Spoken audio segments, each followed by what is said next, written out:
Au rocher, nous avons contemplé la source et c'est important de poser notre regard sur la source. Dans l'évangile, on lit ce verset au moment où Jésus meurt sur la croix et où justement il a ce coup de lance avec l'eau mêlée de sang qui jaillit de son cœur. Saint Jean rajoute « Ils regarderont vers celui qu'ils ont transpercé ». Regarder la source, passer au rocher et regarder la source, c'est cela que ça signifie. C'est nous situer donc au pied de la croix au moment où Jésus est transformé littéralement en source. Et donc quand la Vierge Marie demande à Bernadette ici « Allez à la fontaine pour y boire et pour vous y laver », elle nous invite à nous tenir avec elle au pied de la croix et à puiser à cette source. Nous savons maintenant que c'est la source de la miséricorde et que dans cette eau en abondance nous sommes lavés et cette eau aussi nous désaltère. Aller aux fontaines, ici à Lourdes, signifie vraiment vouloir recevoir ce flux de miséricorde, ce flot de miséricorde pour soi et puis pour tous ceux que nous aimons, pour tous les hommes finalement, pour tous les pécheurs. Nous demande la Vierge Marie expressément d'aller puiser à cette source pour tous les pécheurs. Alors évidemment, quand nous nous lavons dans cette eau, c'est le signe de la grâce de notre baptême.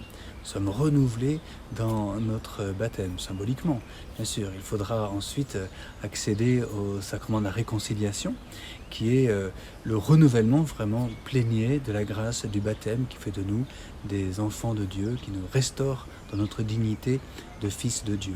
Et puis boire à cette eau, c'est symboliquement aussi recevoir le don de Dieu comme nous le faisons à la messe. C'est symbolique ici, mais cela nous invite ensuite, donne du sens à notre participation à l'Eucharistie. Quand nous recevons vraiment le corps du Christ, ou quand nous buvons le sang du Christ, nous sommes désaltérés par cette eau. Nous connaissons ce psaume qui dit, voilà, comme un cerf, comme une biche, comme un cerf altéré cherche l'eau vive, ainsi mon âme a soif de toi, Dieu, mon Dieu vivant. Alors c'est ce geste de l'eau que nous allons pouvoir accomplir à la demande de la Vierge Marie. Nous le faisons chacun pour soi et puis en même temps nous portons dans notre cœur tous ceux qui n'ont pas accès à l'eau, ceux qui ne croient pas. Avoir accès à l'eau, c'est croire tout simplement. Nous les portons dans notre cœur comme Marie nous demande de faire ce geste en priant pour tous les pécheurs. Ainsi, nous pouvons prendre une première gorgée d'eau pour soi, une deuxième pour ceux que nous aimons, une troisième pour ceux que nous ne connaissons pas, une quatrième peut-être pour ceux qui ignorent le Christ.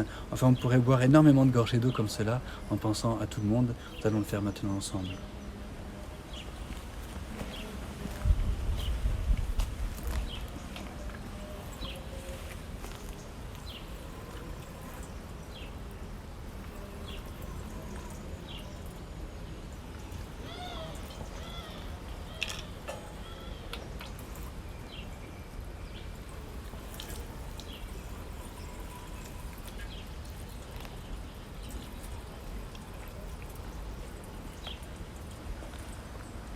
Renouvelé dans la grâce du baptême, notre Père qui es aux cieux, que ton nom soit sanctifié, que ton règne vienne, que ta volonté soit faite sur la terre comme au ciel.